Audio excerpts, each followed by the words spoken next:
In a quiet suburban neighborhood where everything seemed picture perfect, life moved at a slow and predictable pace. The houses were neatly lined up, each with its own manicured lawn and perfectly painted front door. It was the kind of place where people waved to their neighbors as they left for work in the morning and chatted about weekend plans over coffee. But beneath this seemingly peaceful surface, there was always some tension simmering thanks to one person. Karen wasn't just any neighbor. She was the neighbor everyone whispered about behind closed doors. She was the head of the Homeowners Association, HOA, but that title didn't fully capture her personality. To put it simply, Karen thrived on rules. No detail was too small for her watchful eye. Whether it was someone's mailbox leaning slightly to the left or a garden gnome placed an inch too close to the sidewalk, nothing escaped her notice. And if you broke one of the HOA's many guidelines, well, you could expect a strongly worded letter or worse, a personal visit from Karen herself. People in the neighborhood had mixed feelings about her. Some admired her dedication to keeping things orderly, while others found her relentless nitpicking unbearable. There was even a running joke among the residents: if you want to survive here, don't cross Karen. She'd earned quite the reputation over the years. For instance, last winter, she reported a family for leaving their Christmas lights up past January 5th, 10th, claiming it violated the HOA's aesthetic rules. Yes, Karen took her job very seriously. Amidst all this, a new couple moved into the neighborhood.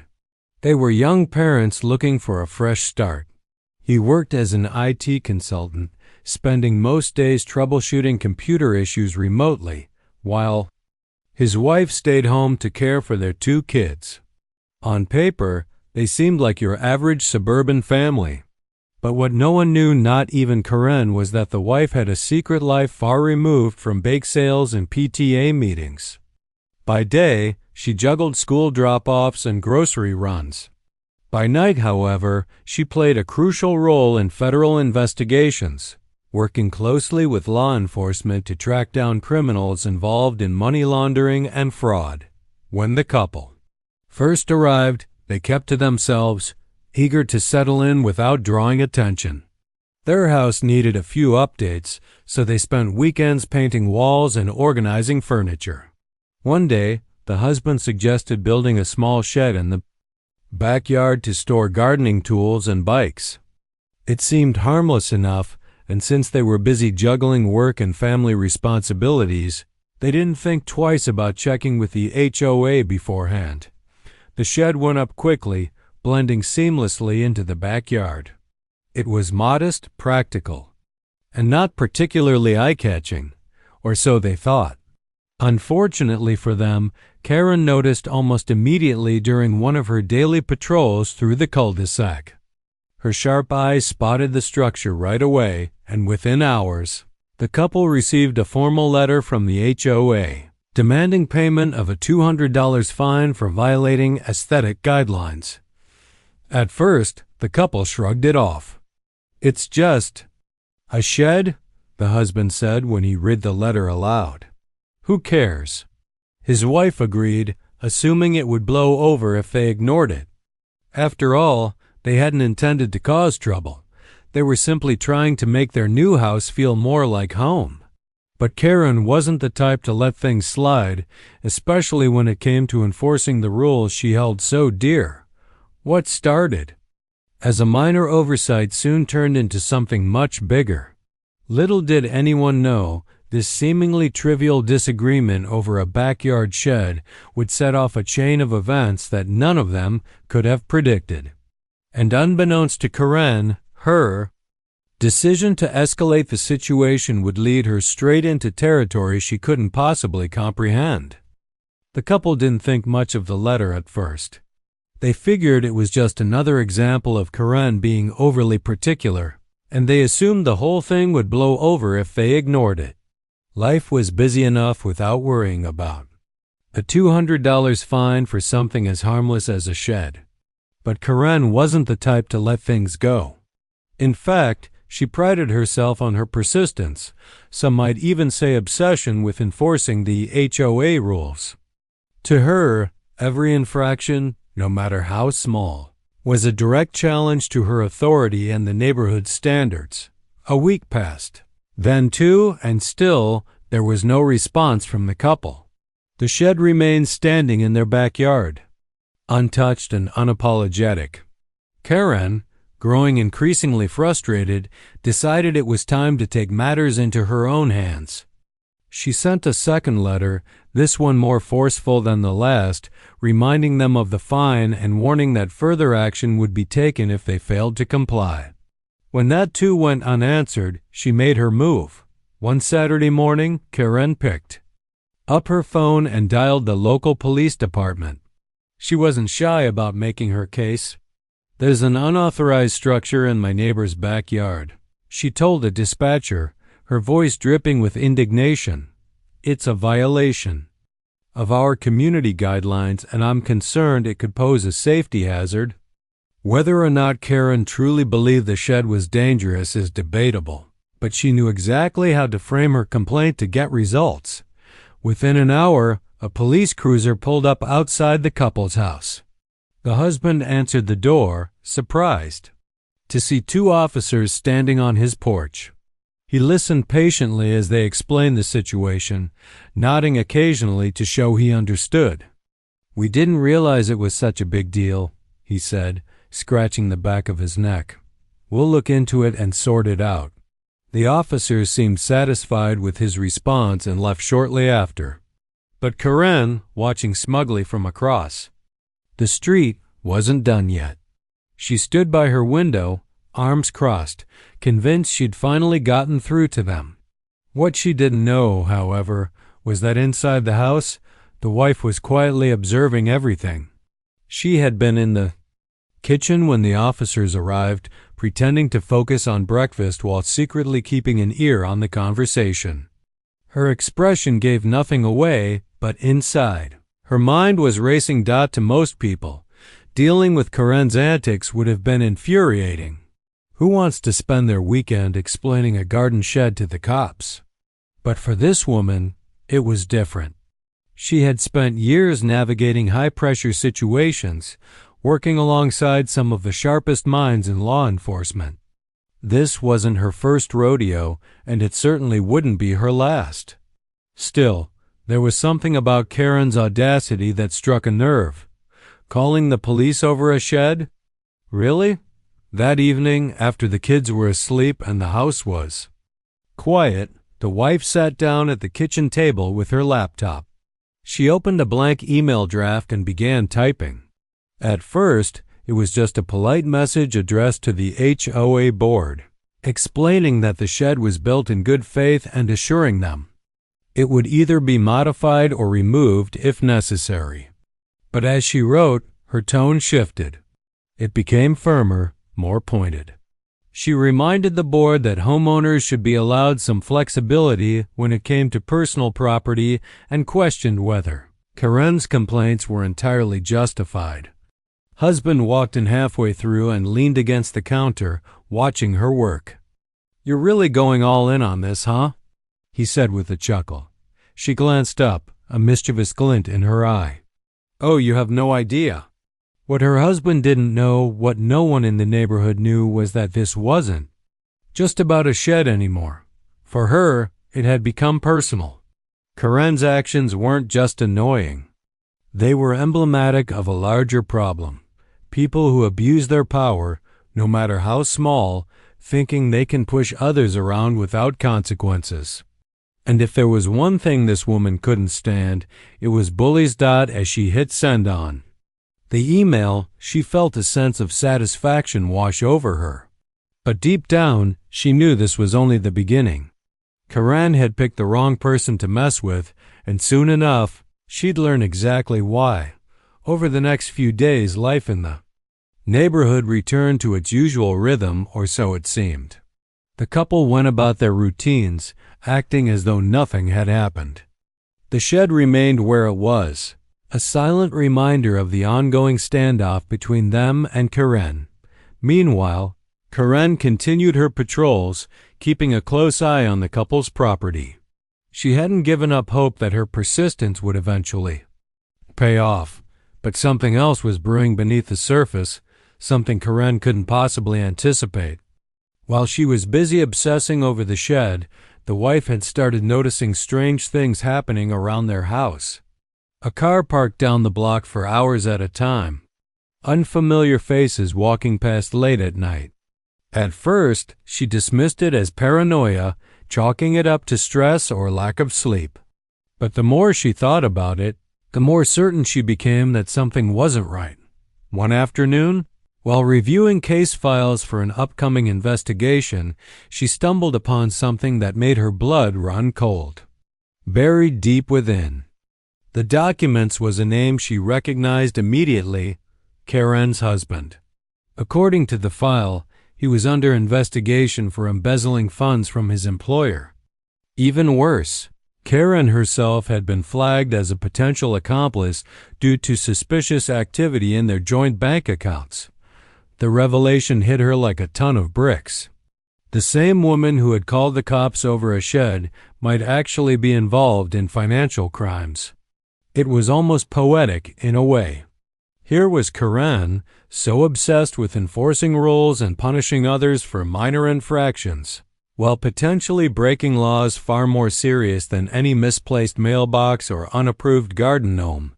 For a moment, the wife sat frozen, staring at the screen in disbelief. Then, slowly, a smile spread across her face. She knew what she had to do. With a few clicks, she forwarded the relevant documents to her superior, ensuring the investigation would proceed discreetly. As she closed her laptop, she couldn't help but feel a twinge of satisfaction. Karma, it seemed, had a funny way of working itself out. Little did Karen know, her days of meddling were numbered. And when the truth finally came to light, the entire neighborhood would never look at her or that shed the same way again. The neighborhood was buzzing with whispers the next morning. Word had spread quickly about the couple's standoff with Karen, and opinions were divided. Some residents sided with Karen, praising her dedication to maintaining the community's standards. "She's just doing her job," one neighbor said over coffee at the local cafe. "If we don't enforce the rules, the whole place will fall apart." Others weren't so convinced. "It's just a shed," muttered a father as he pushed his kid on the swings at the park. "Does she really have nothing better to do than call the cops over something like that?" Even those who usually agreed with Karen found themselves questioning her latest move. After all, it wasn't every day you saw police cars parked in front of someone's house over a backyard storage unit. Karen, for her part, seemed unfazed by the chatter. She walked her dog that afternoon with the same air of confidence she always carried, occasionally stopping to chat with neighbors. When the topic of the shed came up, she didn't shy away from defending herself. "Rules are rules," she told anyone who would listen. "If we let one person break them, soon everyone will think they can do whatever they want." Her tone was firm, almost rehearsed, as if she'd been preparing for this moment for years. But inside her perfectly decorated home, Karen wasn't as calm as she appeared. She couldn't shake the feeling that something was off. Ever since the police visit, she'd noticed subtle changes in the neighborhood. Neighbors who used to greet her warmly now avoided eye contact or hurried past when they saw her coming. And then there were the strange occurrences near her own house. A car idling longer than usual at the curb. Unfamiliar faces lingering outside her property. At first, she dismissed them as coincidences, but the more she thought about it, the more uneasy she felt. Meanwhile, the couple tried to go about their lives as normally as possible. The husband threw himself into work, taking calls and troubleshooting tech issues from his home office. The wife kept busy with the kids, shuttling them to school and extracurricular activities. But beneath the surface, things were far from ordinary. That evening, after tucking the kids into bed, the wife sat down at the kitchen table with her laptop once again. She opened the folder containing the files she'd forwarded to her superior earlier and began reviewing them more closely. As she scrolled through the documents, her mind raced. It was surreal to think that Karen, the same woman who had called the police over a shed, was potentially involved in financial crimes. The irony wasn't lost on her. Here was someone so obsessed with enforcing minor rules, yet possibly guilty of breaking major laws. She couldn't help but chuckle under her breath. Life had a funny way of balancing itself out sometimes. Her husband joined her at the table, carrying 2 mugs of tea. He glanced at the screen and raised an eyebrow. "Still digging into this?" he asked, setting a mug in front of her. "Just tying up loose ends," she replied cryptically, closing the laptop before he could see anything incriminating. She didn't want to involve him any more than necessary. It was safer that way. Besides, she knew exactly what she was doing. Years of working behind the scenes had taught her how to handle situations like this with precision and discretion. Over the next few days, the tension in the neighborhood continued to build. Karen grew increasingly paranoid, convinced that someone was watching her. She started double-checking the locks on her doors and windows every night before bed. During the day, she kept her curtains drawn, peeking out only when she heard footsteps outside. Her once flawless manicure began to chip from all the nervous biting, and dark circles formed under her eyes from lack of sleep. For the couple, life carried on as usual, or at least it appeared that way to outsiders. They attended a neighborhood barbecue on Saturday, chatting casually with other residents while keeping a close eye on Karen.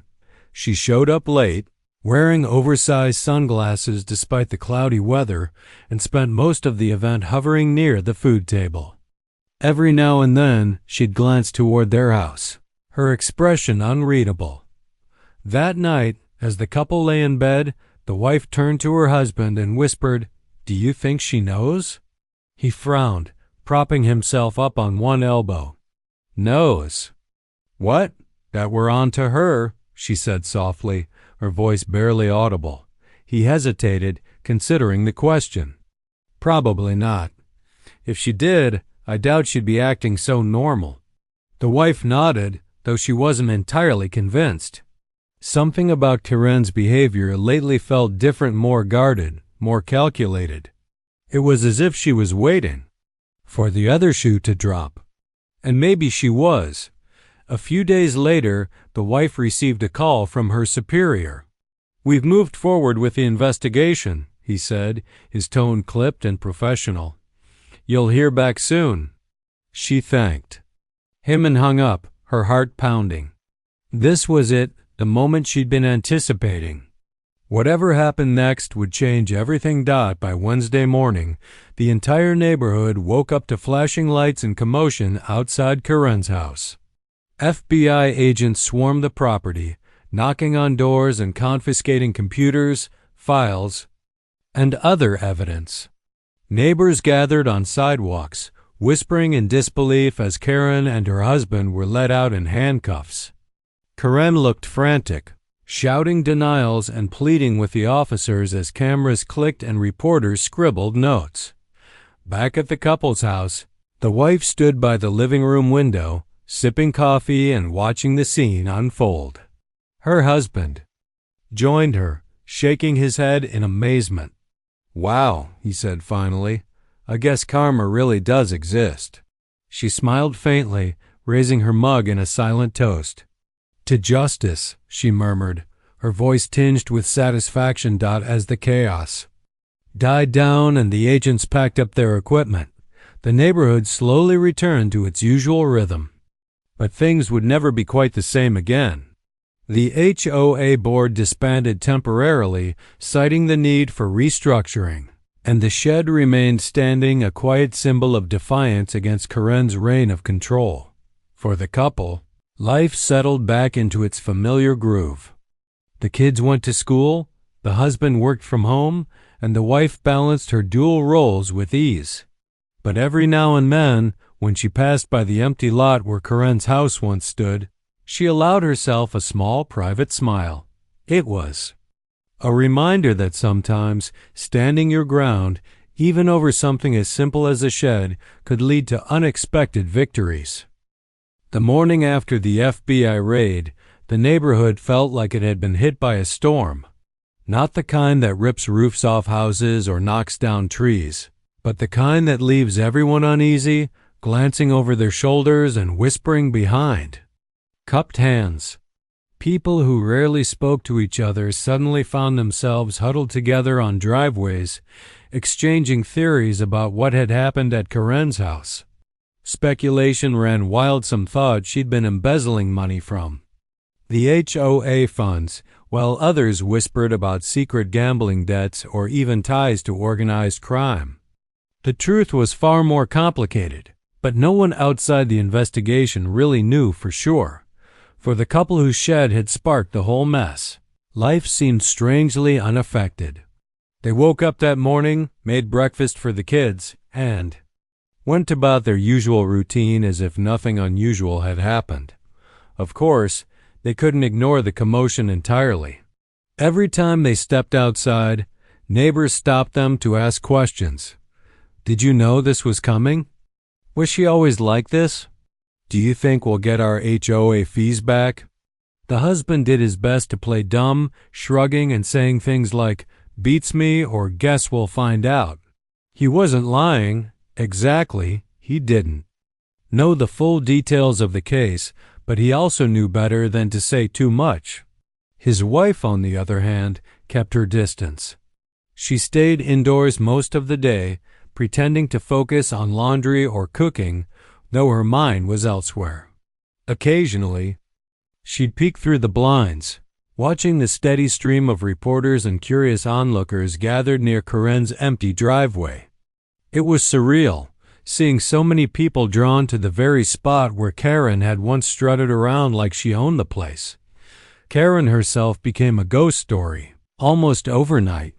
Neighbors who had once praised her dedication to the community now avoided mentioning her name altogether.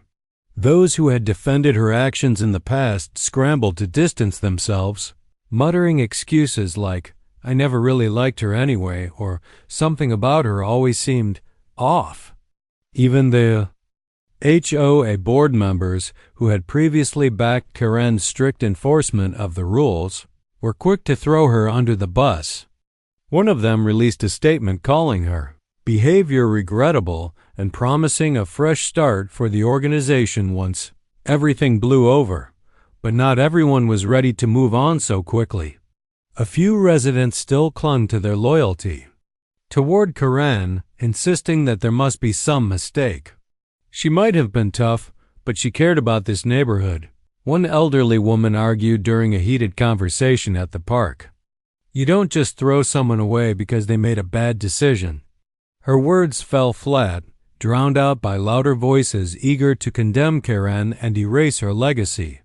Amidst all the drama, the shed stood untouched in the couple's backyard, a silent witness to the chaos unfolding around it. What had started as a simple storage unit had become a symbol of rebellion, proof that sometimes standing your ground, even against someone as intimidating as Karen, could lead to surprising outcomes. Neighbors began to joke about it, referring to it as the shed that took down Karen. Some even suggested turning it into a monument, complete with a plaque commemorating its role in the neighborhood's history. The couple laughed off the idea, but privately, they agreed that leaving the shed exactly where it was felt fitting. As the days turned into weeks, the initial shock of Karen's arrest began to fade. Reporters packed up their cameras and left, and the crowd of rubberneckers thinned out until only a handful remained. Life in the neighborhood slowly returned to normal, or at least as close to normal as it could get without Karen patrolling the streets. People started loosening up, letting their lawns grow a little longer or painting their front doors colors that would have sent Karen into a tailspin. For the first time in years, the community felt freer, lighter, less suffocated by invisible rules. Still, The absence of Karen's presence lingered like a shadow. At first, it was almost jarring. No one knocked on doors reminding them to trim their hedges or remove holiday decorations on time. No stern letters arrived in mailboxes demanding fines for minor infractions. It was liberating, yes, but also strange, as if the neighborhood had lost a part of itself. Some residents admitted missing the structure Karen had provided, even if they hadn't always agreed with her methods. Others were happy to leave her memory behind, vowing to build a more inclusive, less rigid community moving forward. One evening, the couple sat on their porch, sipping lemonade and watching the sunset. Their kids played in the yard, laughing as they chased each other around the shed. The husband leaned back in his chair, stretching his legs. "You ever wonder how different things might have been if we just paid the fine?" he asked, half-joking. His wife smirked, shaking her head. "Not for a second," he chuckled, raising his glass. "Well, here's to sticking to your guns, I guess." "To sticking to your guns," she echoed, clinking her glass against his. Later that night, after the kids were asleep and the house was quiet, she found herself thinking back to the moment when she'd first discovered Karen's connection to the investigation. It still amazed her how fate had intertwined their lives in such an unexpected way. If Karen hadn't called the cops over the shed, none of this would have come to light, at least not yet. And while she didn't regret forwarding the documents or helping the investigation along, she couldn't help but feel a pang of sadness for the way things had ended. Karen may have been difficult, even cruel at times, but she was also human. Somewhere beneath the bravado and the need for control, there had been a person who genuinely believed she was doing the right thing for her family, for the neighborhood, for herself. The wife sighed, setting her tea mug down on the kitchen counter. She knew better than anyone that people weren't always what they seemed. In her line of work, she'd seen countless individuals make choices they thought were justified, only to find themselves caught in webs of their own making. Karen's story was no different. But unlike those cases, this one hit closer to home. It served as a reminder that power, whether real or perceived, could corrupt even the smallest corners of life, and that justice, while satisfying, often came at a cost. Despite everything, the wife couldn't deny the sense of relief that washed over her whenever she thought about the future. Without Karen breathing down their necks, the neighborhood had a chance to redefine itself to become something warmer, more welcoming, less obsessed with perfection. Sure, there would still be disagreements and occasional clashes, but that was part of living in a community. What mattered was finding balance, learning to coexist despite differences. As she climbed into bed that night, the wife smiled to herself, imagining what the coming months might bring. Maybe the HOA would finally relax its grip on the neighborhood, allowing residents to express themselves more freely. Maybe friendships would form between neighbors who had once avoided each other out of fear of crossing Karen. Or maybe, just maybe, someone else would step up to fill the leadership void, not to enforce rules, but to foster connection and understanding. Whatever happened next, one thing was certain. The shed would remain standing, not because it was particularly special, but because it represented resilience. It reminded everyone that sometimes the smallest acts of defiance could spark the biggest changes. And for the couple, it was proof that standing your ground even in the face of overwhelming odds was worth it in the end. Months had passed since the FBI raid at Karen's house, and life in the neighborhood had settled into a new rhythm. The initial shock and gossip had faded, replaced by a quieter, more reflective atmosphere. People were still talking about it. Of course, how could they not? But the conversations had shifted. Instead of speculating about what Karen had done wrong, neighbors began discussing how the community could move forward. It was clear that Karen's absence had left a void, but whether it was a good or bad thing depended on who you asked. For some, the change felt like a breath of fresh air. Lawns grew slightly longer, garden gnomes appeared in places they'd never been allowed before, and Christmas lights stayed up well past January 15th without anyone batting an eye. Others, however, missed the structure Karen had imposed. They worried that without her strict enforcement of the rules, the neighborhood might lose its charm or, worse, spiral into chaos. These fears were mostly unfounded, though. Most residents found a happy medium, balancing freedom with responsibility. The HOA eventually reconvened, this time with a new board made up of volunteers who promised to focus less on nitpicking and more on fostering a sense of community. The couple whose shed had inadvertently sparked the whole drama settled comfortably into their routines. The husband continued working from home, helping clients fix tech issues while occasionally glancing out the window to check on the kids playing in the backyard. His wife juggled her dual roles with ease, managing household chores during the day and diving into high-stakes investigations at night. To outsiders, they seemed like any other suburban family, friendly, approachable, unremarkable. But those closest to them knew better. There was something about the way she carried herself, an air of quiet confidence, a knowing smile that hinted at the extraordinary life she led behind closed doors. One Saturday afternoon, the couple hosted a small gathering for their neighbors. It wasn't anything fancy, just burgers on the grill and lemonade on the porch, but it marked a turning point for the community.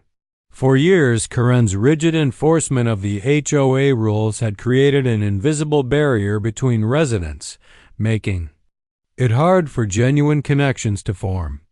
Now people were finally starting to open up, sharing stories and laughter over plates of food. As the sun dipped below the horizon, casting long shadows across the yard, the conversation turned to the shed. Someone joked about putting up a sign that read, "World's most controversial shed," which sent everyone into fits of laughter. Another neighbor suggested holding an annual Shed Day celebration to commemorate the event. The idea stuck, and by the end of the evening, plans were already underway to make it happen. Later that night, after the guests had gone home and the kids were tucked into bed, the couple sat together on the porch, sipping coffee and reflecting on everything that had happened. The husband leaned back in his chair, staring up at the stars. "You know," he said thoughtfully, "I think we're finally getting the neighborhood we wanted when we moved here." His wife nodded, a soft smile playing on her lips. "Yeah?" "Me too." He glanced at her, raising an eyebrow. "Do you ever feel guilty about, how things turned out?" She hesitated, considering the question. On one hand, she couldn't deny that Karen's downfall had been partly her doing. If she hadn't forwarded those documents, the investigation might have taken longer to unfold or maybe never come to light at all.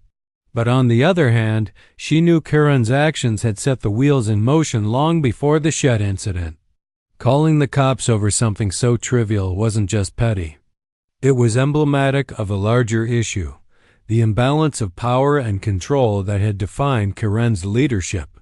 "No," she said finally, her voice steady. "I don't feel guilty. What happened to Karen wasn't my decision, it was hers. She chose to play fast and loose with the law, and now she has to face the consequences. All I did was shine a light on it."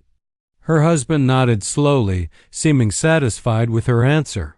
After a moment, he grinned. "Still, you've got to admit, it's kind of poetic, isn't it? Karma coming back around because of a shed." She laughed, shaking her head. "Yeah, I guess it is." The following weeks brought subtle but meaningful changes to the neighborhood.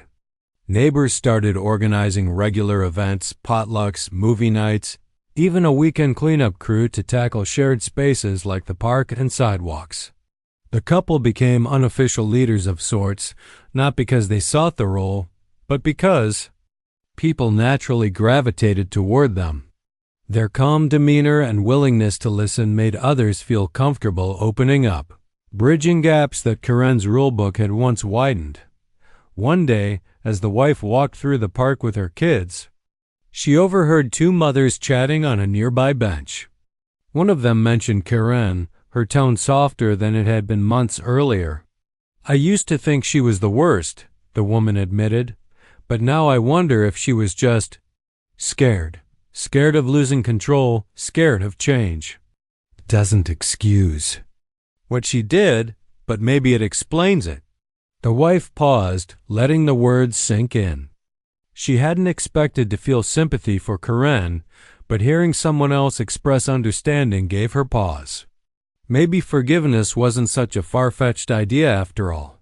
That evening, she brought up the conversation with her husband. "Do you think Karen deserved what happened to her?" she asked, surprising even herself with the question. He frowned, considering it. Deserved? Probably not. But it happened, and there's no undoing it. What matters now is what we do next, how we treat each other, how we build this place back up. She nodded, feeling a weight lift off her shoulders.